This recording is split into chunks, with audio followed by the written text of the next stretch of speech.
If you are a regular listener to The Sociology Show, then you could help with the costs of promoting and hosting the podcast. If you can spare even a small amount, then you can donate on the GoFundMe.com website by searching for The Sociology Show. There is no obligation, of course, and all future downloads will continue to be free. A huge thank you to all those that have already donated. Your kind gesture will help to continue keep the show going and growing. Best wishes and keep enjoying the show. Hi, you're listening to The Sociology Show, a podcast about absolutely anything to do with the wonderful world of sociology. Whether you're a teacher, a lecturer, a student, or just taking a passing interest, this podcast will look at a range of issues from social class, ethnicity, gender, sexuality, religion, crime, education, and anything else that sociology has to offer. My name is Matthew Wilkin, and in each episode I will speak to someone working in the field of sociology and let them explain all about their own interests, their research and their experiences. So put your earphones in, turn the volume up, and let's be sociology geeks together, eh? Hello and welcome to the Sociology Show podcast. My guest for this episode was Dr. Sheila Quaid from the University of Sunderland, and I really enjoyed this conversation. Sheila is so passionate about sociology, about the subject that she loves to teach, and also her own research.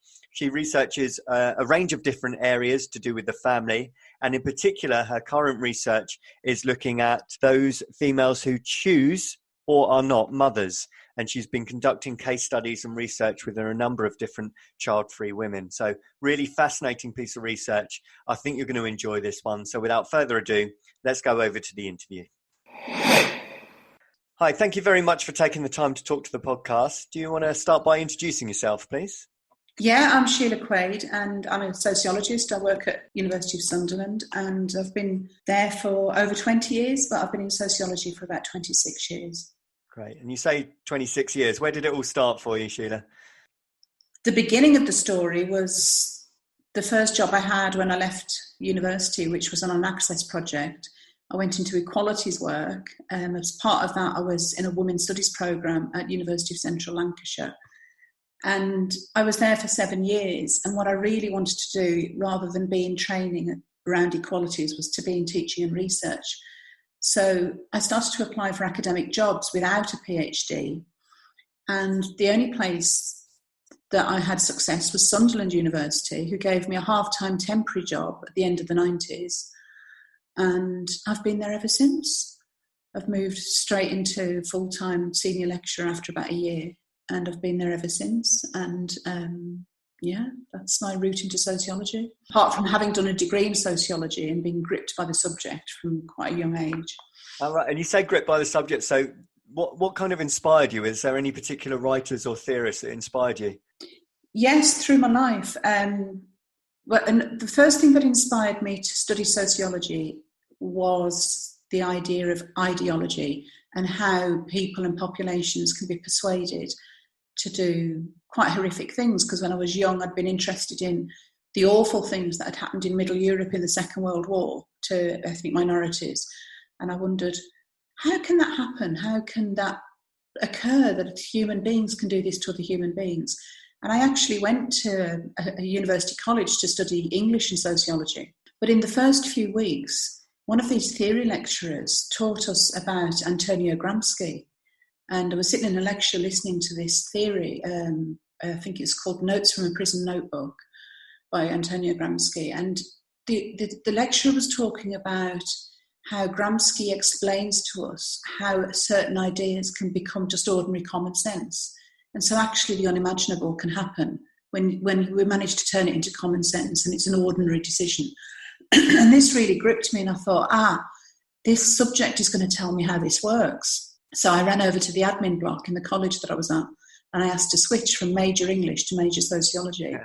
And I've been a sociologist ever since. So Gramsci was the first one, but it's these thinkers and these writers that I used to spend so many hours reading and starting to realise I felt at home with the subject.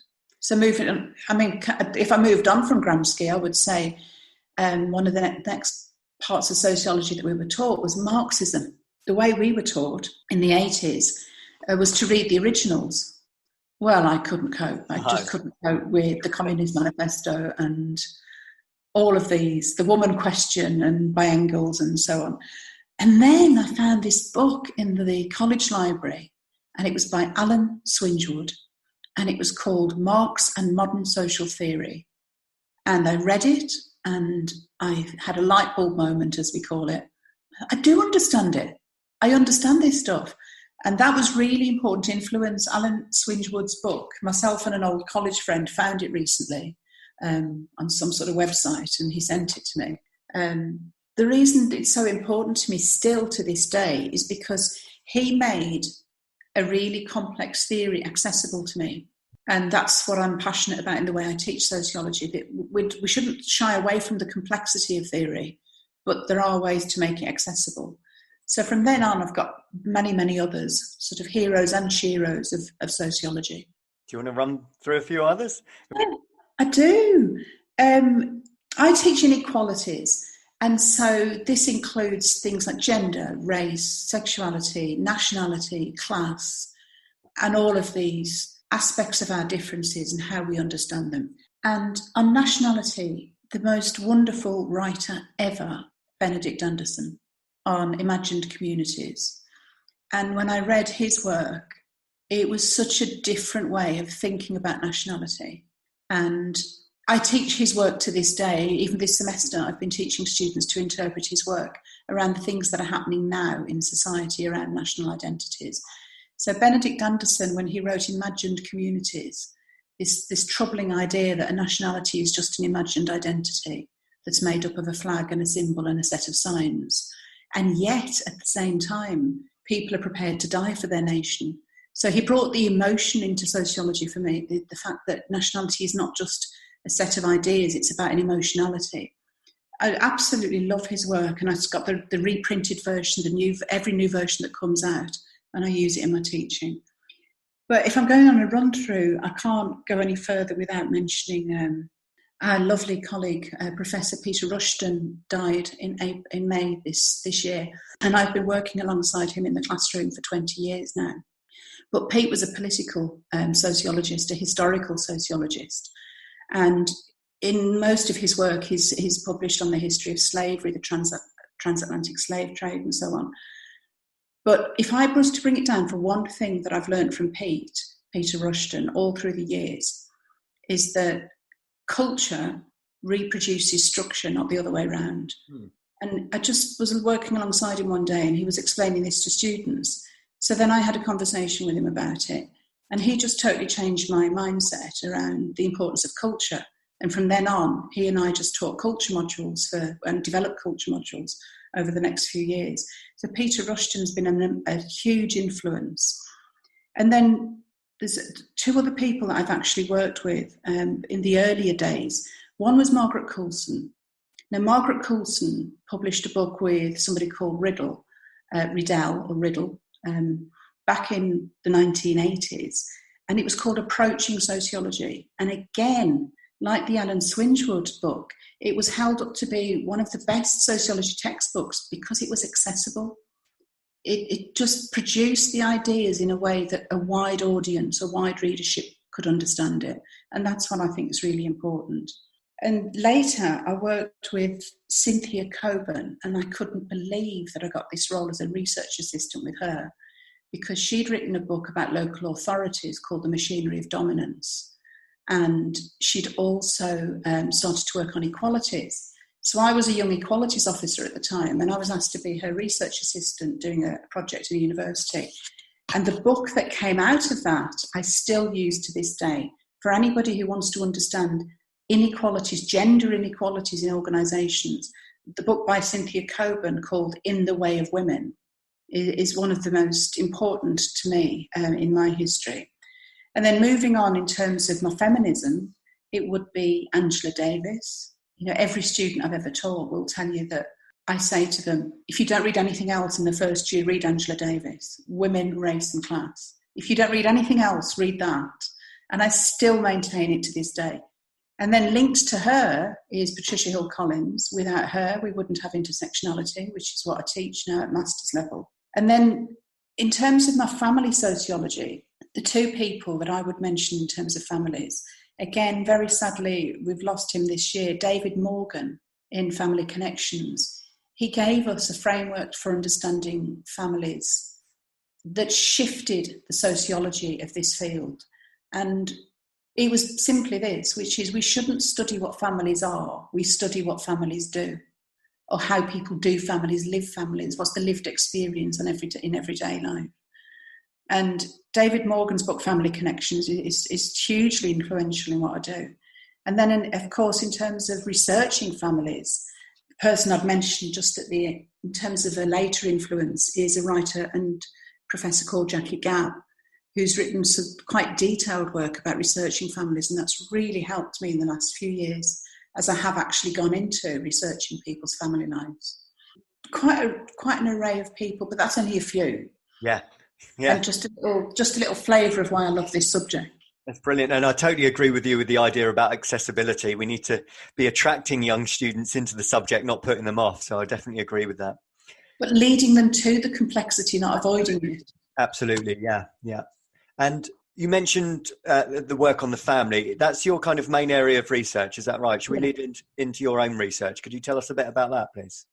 Yes, I was very interested in the early days when I did a master's, which was when I started this job at Sunderland. I'd just finished a master's. And at that point, I was quite interested in the issues around domestic violence and the harms that can happen within families. And I had actually done a master's dissertation on women who kill their husbands. And I don't mean psychopaths, I mean women who had sustained years of violence and abuse, and in a moment of defending themselves, it had ended up in a fatality. So I became really interested in that area, and what led me to look at family was really about power and how power can be exercised in an intimate space, such as a family. So that led me into all sorts of interests in sociology of the family. Moving on from that, I came to do a PhD, and I was going to follow that train of thought and work on domestic violence, because I had actually published in 2000, I'd published with Catherine Itzin on domestic violence. But then when it came to a PhD, I was somebody who was going to have to do this around a full-time job. I didn't ever have the opportunity of doing this on a funded basis or on a full-time basis. And it wasn't at the time when there was any concession with teaching or anything like that. So I called my PhD, the PhD that I did on Friday afternoons, because that's how I did it. And I was talking through what I was going to study, and somebody who was talking it through with me said, this is going to have to be something that you really, really care about. And you're going to have to sustain a study of this over the next 6 years. And I just thought, well, it's going to have to be about me and my life then. And I am now a mother of an 18-year-old young woman, but at the time was starting to consider motherhood. And as somebody who's in a sexual minority considering motherhood, I was facing all the things that we all face. And so my PhD is on that. It's on lesbian motherhood. And it's called Finding a Place, Negotiating Lesbian Parental Identities. And so that led me into the understanding that when you study a minority, you're never just studying the minority. Studying minorities teaches you everything about all our families, if you see what I mean. Yeah. So there was that, and the biggest help to me through that was, my supervisor, Professor Catherine Donovan, had done some work on lesbian and gay families, and she published Families of Choice earlier with Brian Heafy and others, and Jeffrey Weeks. Sorry, that was Jeffrey Weeks, Brian Heafy and Catherine Donovan. She was my supervisor, and so I had somebody who knew the whole field around lesbian and gay families. And then alongside that, I had Peter Rushton, who was constantly talking to me about the history of kinship and how family and marriage had been set in history in a patrilineal and patriarchal system. So I was really interested in how we, as ordinary people, me, you, heterosexual men, gay men, lesbian women, heterosexual women, disabled women, all of us, black women, black men, white men, all of us, how we as individuals navigate our intimate and personal lives. Because that's an area to me that I found infinitely fascinating, because it's an area that we sort of take for granted, and we'll sort of have a sense that there's an inevitability about it. And if you look at the amount of social change over the previous 25 years, there's no inevitability about it. Yeah. I mean, 25 years ago, we couldn't have imagined that there would be a legal right for two women to marry each other and have their children. Couldn't have imagined it. Yeah. I couldn't have imagined that when I started my PhD. So this area of sociology, I feel it's as if I've discovered it, and it's also been a gift in a way, because it's infinitely fascinating. I mean, you can't stop studying the complexities of how people construct their personal family lives. And I'm now really, really, really chuffed that I've got a contract with Routledge to edit a book, and it's called Negotiating Personal, Intimate and Family Lives in the 21st Century. So again, we've got about 12 authors at the moment who are contributing work on every aspect of this for all of us. And my chapter on lesbian mothers is just one of them. But we've got chapters from people working in China who are explaining the lat couple living apart together. Because of the economy, people have to bring their families up living 500 miles apart from each other, and how that's negotiated. So all sorts of reasons why, as Peter Rushton always said to me, the culture reproduces the structure. So if you want to change the social world, you change the way people think about culture or cultural norms. And so we can see a lot of change in the area of family, but also we can see a lot that stayed the same. And one of those big changes I know that you've been looking at is child-free couples, isn't it? Yeah. I started off the PhD on lesbian motherhood. I've continued in the past 10 years with conferences called Mum's the Word, Nature, Nurture, Future, which I run with a fantastic community arts project called Thought Foundation. And we run these conferences 3 times a year. And it's to bring in the voices, to really give people spaces to talk about how you negotiate personal, family and intimate life. And on motherhood, I noticed that when you put motherhood as the centre of the study or centre of the event, it creates a space for women to have a voice. Now, I've also worked equally with people who've worked on fatherhood. So I've worked in parallel with men who are working on how fatherhood is constructed, and that's one of the things I'm really interested to create, a dialogue. But to lead on from that, over these conferences and these years, what I've noticed is, and what I've written in some of my work, is that maternal ideologies affect all of us as women in a way that it doesn't affect men. And what I mean by that is that there's a general idea in particularly Western societies that it's a good idea for women to have children, it should be aimed for, and it's inevitability. Or we might say that our culture is shaped by a biological imperative that women should have children. Now, what I've noticed is that ideology affects women without children. So women who are, if you say, without children or child-free, their lives and choices are shaped by these ideas. So what I've done in my work is to position motherhood as a political category, in the sense that the meaning and definition of motherhood changes and is redefined over time, but it affects people who even don't choose it or haven't succeeded in becoming mothers, whichever group women put themselves in. So what I've said is that the choice for women not to have children creates a certain type of otherhood. And I was really interested in this because at the conferences, there would be 1 or 2 women who weren't mothers. And when they did feel that they had a chance to speak, were quite angry and quite vehement about the fact that their lives are affected by ideologies of motherhood. And we've talked in these conferences many times about the workplace tensions that arise between people who are mothers and not mothers. And one of those tensions is that all sorts of equality policies are focused on allowing women flexible time to attend to childcare. Well, that's an equality policy that doesn't speak to women who aren't mothers. Yeah. But one of my arguments has always been, and because I've got the statistics, because I'm a sociologist of the family, which so I'm quite confident in what I'm saying, which is most children in our society have two parents, either living together or apart, but most children have two parents. So I don't understand why we haven't gone down a policy route of sharing that childcare between the two parents. Yes. We should have gone down a policy route of sharing childcare between the two mothers or the mother and the father. But we haven't. That's the bit that doesn't change. The assumption that the female parent will be the main carer still influences our policies. And in turn, I suggest that then affects women who aren't mothers. So one of the things is the workplace tension around that. But the second thing is I was really interested to find out about how women experience it on a day-to-day basis. And this is where we come back to culture. So I started a project this year, and I just got a little bit of money from my faculty, and I did a pilot study, and it has been absolutely fascinating. I started to snowball and put the word out that I was looking for women who were over 18, not in a vulnerable group, and at this point in your life, you're not a mother. Whether you want to in the future, or whether you really wanted it and couldn't, or chose not, that wasn't part of it. It was as simple as that.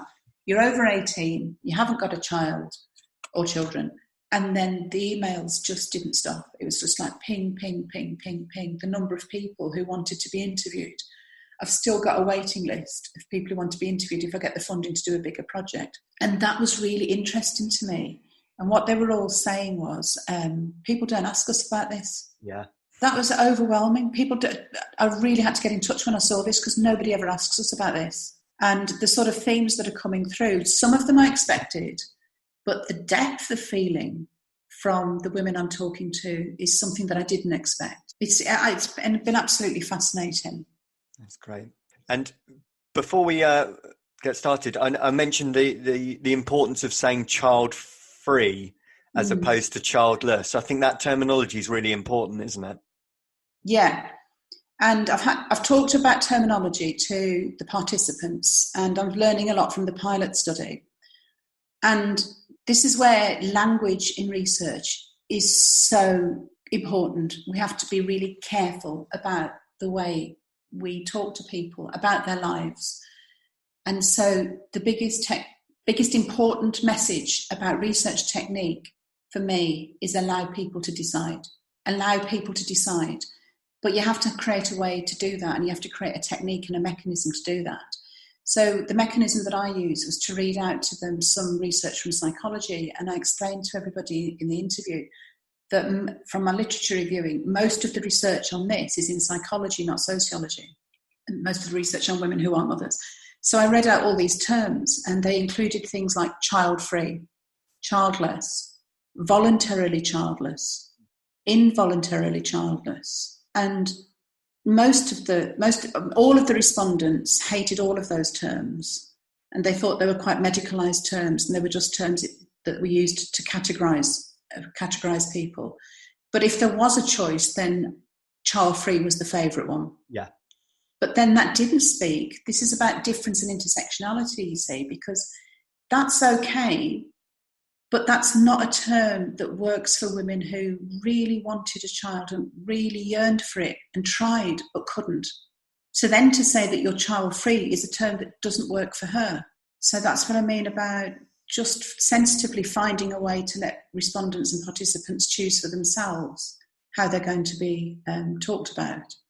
Yeah, I think that's a really important part of research. Thank you, Sheila. That's going to be the end of part one. In part two, I'd like to hear about some of those case studies. Hi, welcome back to part two of the Sociology Show. I'm talking to Dr. Sheila Quaid. Sheila, you mentioned in part one about some of the females that you spoke to who fell into the child-free category, or whatever term they would like to use. Do you mind telling us about a few of those different case studies? I'm interested to know the variety of reasons why females didn't have children. Yeah, and you'll probably edit this out, but when you say females, it just reminds me of Friday night dinner. That's a good point. Females, women, ladies, what should I say?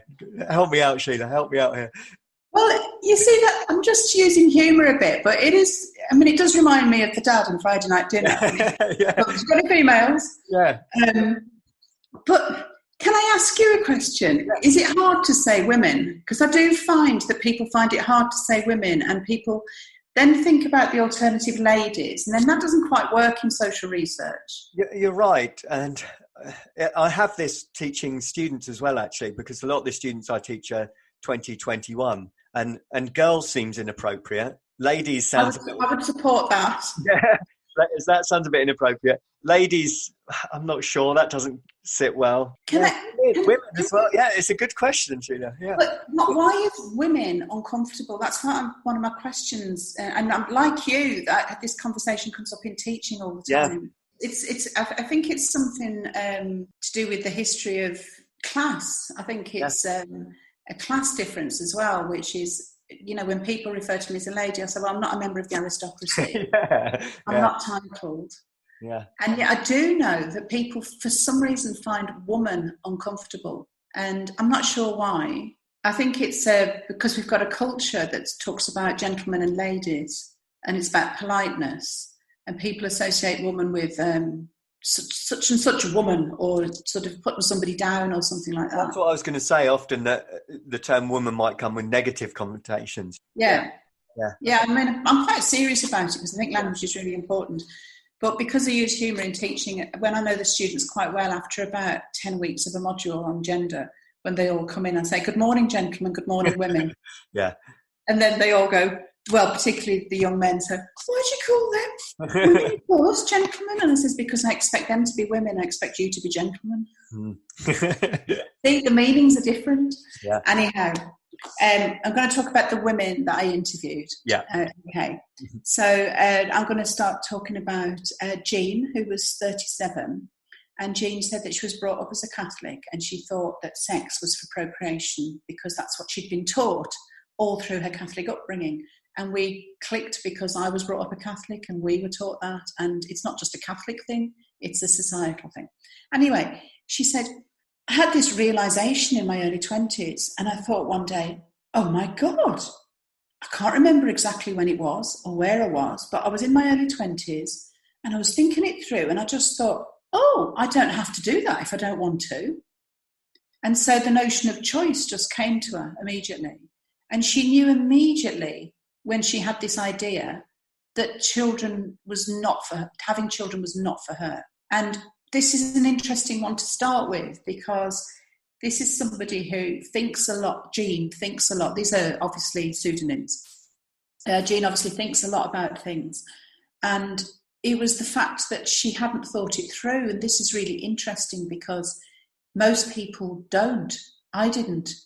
Most young people don't think it through. There's a sort of inevitability that goes with it. And I was talking to Jean in the interview about when I discovered feminism in my early 20s. It was really simple for me, and it still is really simple, which is feminism is about choice. It's about having choice. And there is no inevitability. You can choose what to do with your body. You can choose what to do with your life. And your choices should be supported by this, and this. Anyway, we went on to talk about feelings, and Jean said that, she's a community worker, community social worker. And she said at the time when she was thinking all of this, she was working with a traveller community. And she told me that there was only one man that she'd ever met in her life, who was the father of this quite large traveller family. And she was working with them. And she had this conversation with him. And he said to her, it's a good job that she decided not to have children because he didn't think she'd make a good mum or a good mother. And she said the hurt of that has stayed with her till the age of 37. Yeah. That even though she'd made that choice, that some person she was working with, this man that she was working with, who she respected a lot, and she respected she was very committed to this family. And she said he was the most loving father she'd ever met, and he absolutely loved his family. But the fact that he said to her, oh, it's a good job you've decided that because I don't think you would have made a good mum.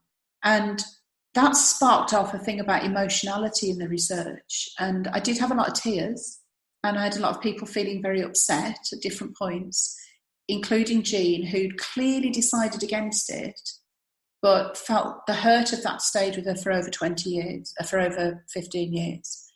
So Jean just decided one day and thought, oh, it's a choice. And then there's Annie, who was 60, 60 years old. And she told me that at school, she said, I watched education film about childbirth. I was so sick and faint, I had to be taken out. And sometimes, to this day, I think, that was my body telling me no. And she said she felt as if her body was shouting out, no, don't do this. And she said, I have never, ever had a physical feeling of wanting children. I married someone who was very clear that he didn't want them. And I think that was part of the reason I married him. And she didn't stay married to him, but she thinks that was a big reason. She said she discussed it. They discussed it together. But in herself, she knew that it was something that she didn't want. And she's never had any other feeling other than that. So this is a really interesting thing to me about the biological notion that, or the notion that there's a biological feeling that women have. And one of the things I've always said is that if it were natural, if it were instinctive, then all women would have it. Because if it's natural, the logical conclusion is that all women have it across the world and through history. But all women don't. So you see, stories like Annie's then lead me to theorise. So what is the wanting of motherhood? So there is a wanting of it, because the other evidence that we have is that women who do want children, it's a very strong yearning. It's not a simple thing, it's a very strong thing. And then this is contrasted with the women that I interviewed for the lesbian motherhood study. So here we've got Annie, who says, no, never. And we've got Jean, heterosexual, no, never, ever entered my head, never wanted it. And yet, all those years ago when I was interviewing the lesbian couples about having children, the biological mothers, when I asked them about why did you want children, they didn't just answer with a verbal answer. They answered with a gesture. You can't see on screen, but they would often do things like this with I'm putting my fist to my chest or fist to the stomach. And they would say, it was just here. It's in me. I just always wanted it. And so I've got this emotionality running through the two researches, which is really powerful. This is like a highly emotionally charged topic. Does that make sense? Yeah. And I was just intrigued to know, the females that chose quite early on that they never wanted children, there was never any regret looking back and wondering what if? No, but in many other researches, women who have had children talk significantly about regret and ambivalence. Because I also know from the reading that I've done around all of this, is there are hundreds and thousands of women who have become mothers who really would rather not have, but felt that that was the life's pattern. And what we're not allowed to do, again, going back to culture, is that we're not allowed to say that we feel ambivalent or regretful about it. Yeah, that would be absolutely taboo, wouldn't it? To say, I regret having this child in front of me, yeah. Yeah. I'm not supporting it, and it's not to be recommended, particularly not in the child's interest. But we do live in a culture where we're not allowed to talk about our range of feelings about motherhood. So then I've got Frida. Now this is really important, participant. I have said in the pilot that I was determined to do an intersectional frame of the sampling. And I did that in my PhD, which meant that I absolutely made sure that I had people of different self-identified class, that there are Black women involved, that there are disabled women involved. And here we've got Frida, and Frida's working class and disabled, and she's 57. And this is why intersectionality is so important, because everything that I've said about culture expecting women to have children does not apply to disabled women. So all of the disabled feminism around motherhood is about the right to reproduce, not about the right to control reproduction. So Frida says that when I was little, my future was never discussed. She said my cousins were all teased. I have to explain, Frida's a wheelchair user, and she has an impairment, which means that she's physically small. And she said, when I was little, my cousins were all teased. When we became teenagers, my cousins were all teased about boys and who fancied them and who they fancied and who they were going to go out with. But it was never me. As a wheelchair user, I was never asked, and I was left out of these discussions. When issues about motherhood came up, I would not be included in the conversation. And if you take that participant's comments and then read work by people like Michelin Mason and Kroletsky, who talk about disabled women's lives. It goes further, where disabled women and disabled girls are actively encouraged away from motherhood. So you're not to consider motherhood. So this disability intersection is really important. But where the intersection of disability and motherhood is also important on a day-to-day basis, Frida says, as a wheelchair user living in London, she got very heated at this point. As a wheelchair user living in London, I'll tell you where motherhood comes up against disability. She said, every day I get on the bus, there is one space on the bus. And the rule on London transport is that space is for wheelchair users. Parents can use that space with a buggy if it's free, but the priority is for wheelchair users. So every day, it's usually women. There's a parent, a mother with a child and a buggy, sometimes two children and a fold-up buggy. And then we get onto the bus. The bus driver doesn't intervene. And she said it puts us both in an impossible position. There's the mother struggling with a child, and sometimes more than one, and she's pitted against a wheelchair user, and it's up to us to argue it out. So on a day-to-day basis, she said, somebody's got to deal with this because it's not right. And that was her moment of saying disability and motherhood intersecting, which is about day-to-day experience. So am I all right to move on to the next? Yeah, please do, yeah. So now we've got Deborah, who's 56, white, working class, highly educated. And she's now gone through a career when she's had the highest level of position in the university and higher education system. So this is somebody who's a high income earner and has held quite a position of authority within the system. She says, I've never experienced a biological drive. This is Deborah, 56. I've never experienced a biological drive. It's something that I've thought about, but my life would not be where it is now if I'd had children. I've never had a physical yearning for it. I've never wanted it to happen. I'm 56 now, and I'm really happy with my decision not to. But the problem for me, she says, is socially. In social situations, I do find that this is a question asked of women, not men. So she's imagining a social situation, and she's there, maybe sometimes at a professional do, or a wedding, or a personal family do. Somebody says, hello, blah, blah, blah. And do you have children? She said she's noticed it at her age, it's often the second or third question at a social event. Hello, I'm so-and-so. Do you have children? So I say no. But what she's noticed is that's a conversation stopper. Yeah. So when a woman in her 50s says no, then the conversation stops. So you just responded there. What were you thinking when I said that? I was thinking, yeah, because obviously what the person's doing when they ask that question is to open it up and, to ask about them. What are their names? Are they at university? What do they do? And they're suddenly met with this blocker. They were probably anticipating that person saying yes to open up a pathway of conversation. Yeah. And that's how central family is in our culture. Yeah. But also that's how central the assumption that that's what women's role is in culture. She says that she's found it to be a conversation stopper. So now she says, no, but that's my choice. But she's annoyed at herself because she said, men never have to think about saying that. Men never get asked. And I think to myself, why am I giving a reason? Why am I telling this absolute stranger that I made a choice not to have children? Yeah, trying to justify it almost, isn't it? Yeah. So there was something quite powerful because I've picked out a few examples that are coming through, which is it's the question that's asked of women. And this is sort of consistent with what I thought, which is it's affecting women in a way that it doesn't affect men. Because a man who's not a father at 56 years old at a professional do wouldn't be asked that. That's true, yeah. So here we've got Alison, 65, a different story. Alison really, really wanted children. And she tried many, many times. And physiologically it wasn't possible. It was something that made her and her ex-husband split up. So this is not a positive story. And this is what I mean by being very careful with language.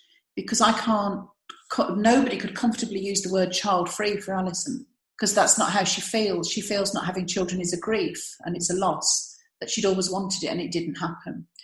So Alison says, yes, I did want children. I tried a number of times and eventually I came to terms with the fact that it wasn't going to happen.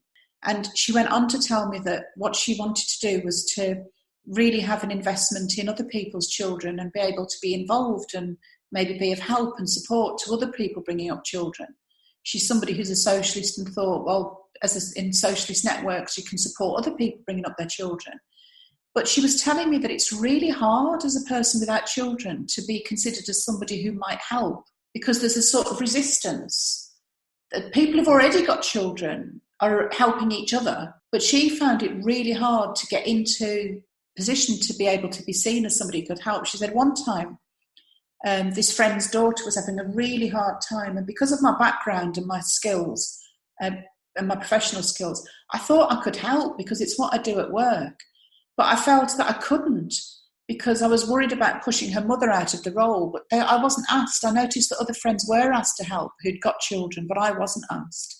So I found there was a big impact on people who felt that even though they wanted to invest in maybe supporting others bringing up their children, that they were seen as somebody who wouldn't be asked.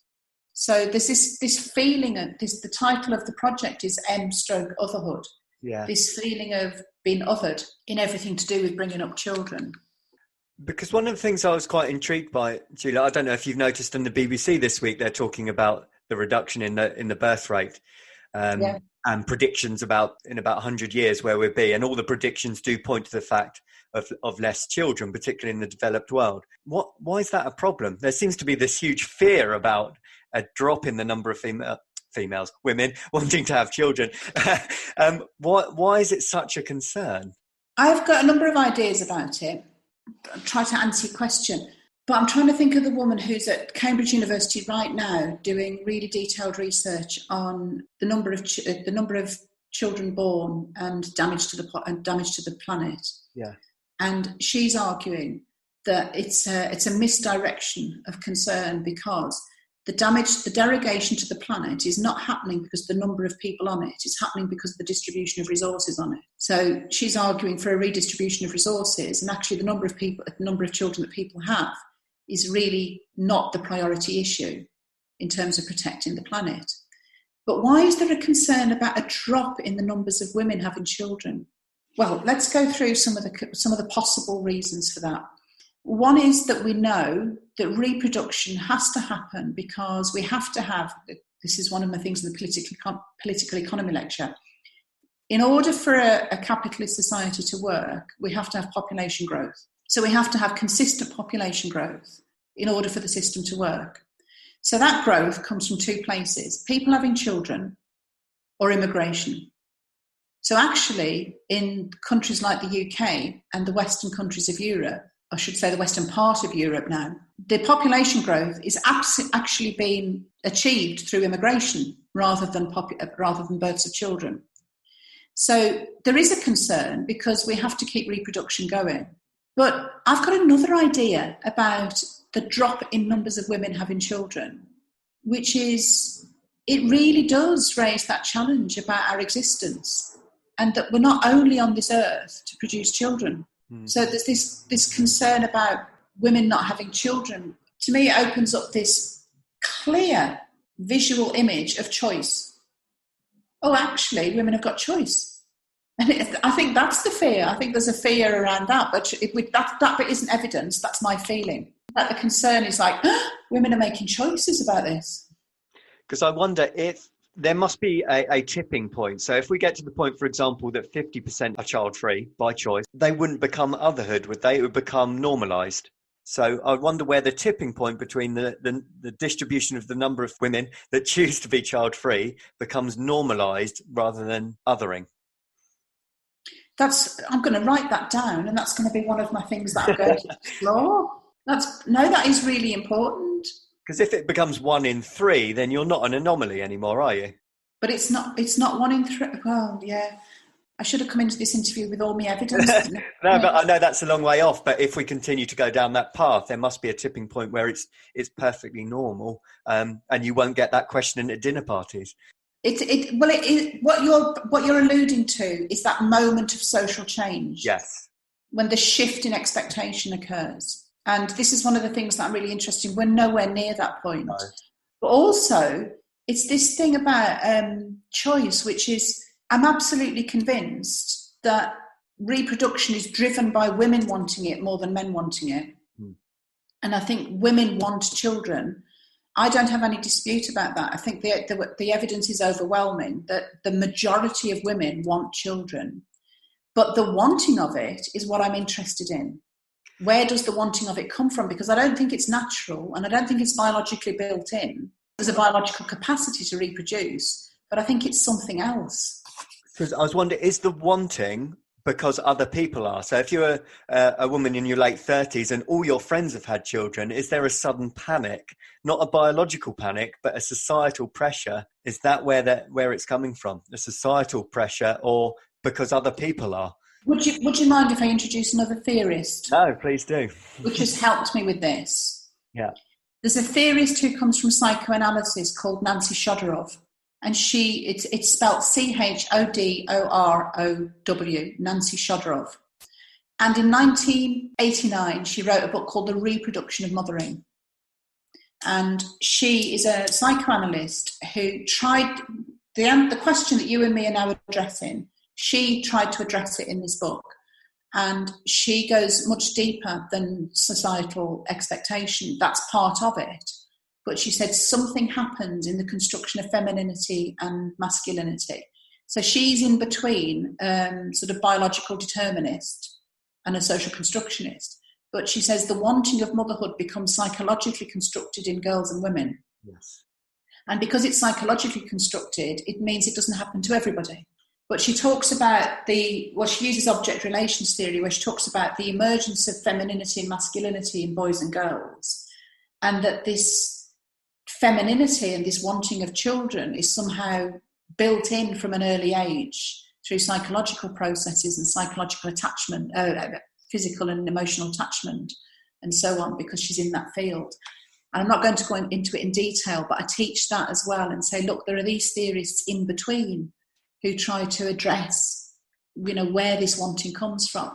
But to me, it's been really helpful because I think if it is a psychological construction, that explains to me why some people don't have it.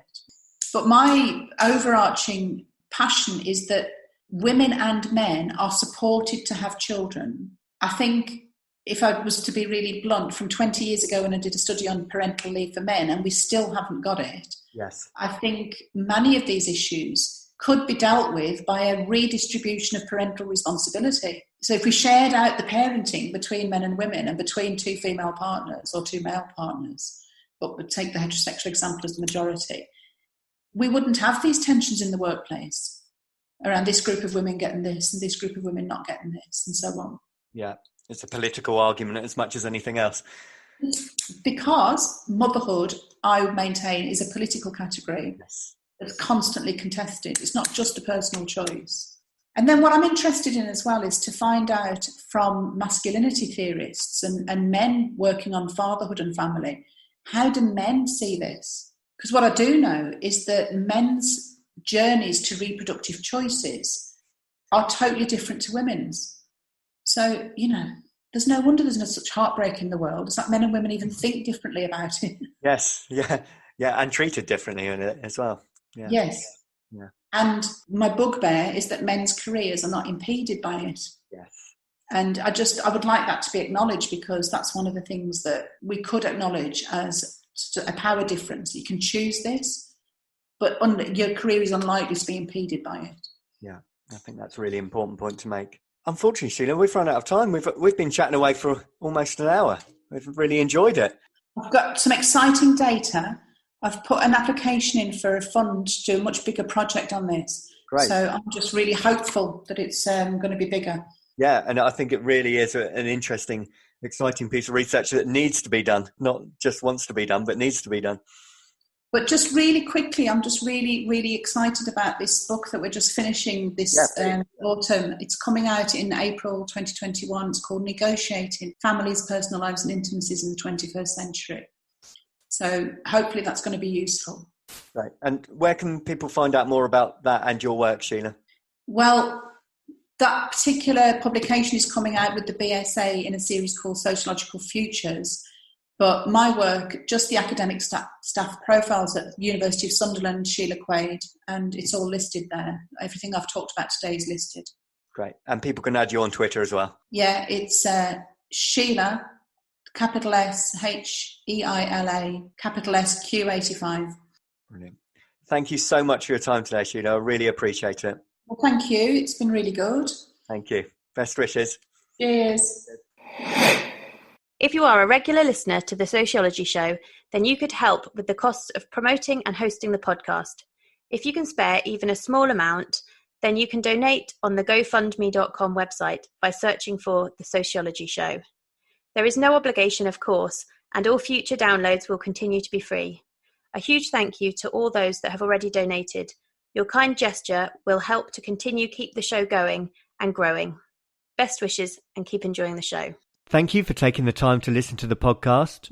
If you would like to contact the show or be interviewed, then please email thesociologyshowpodcast@gmail.com.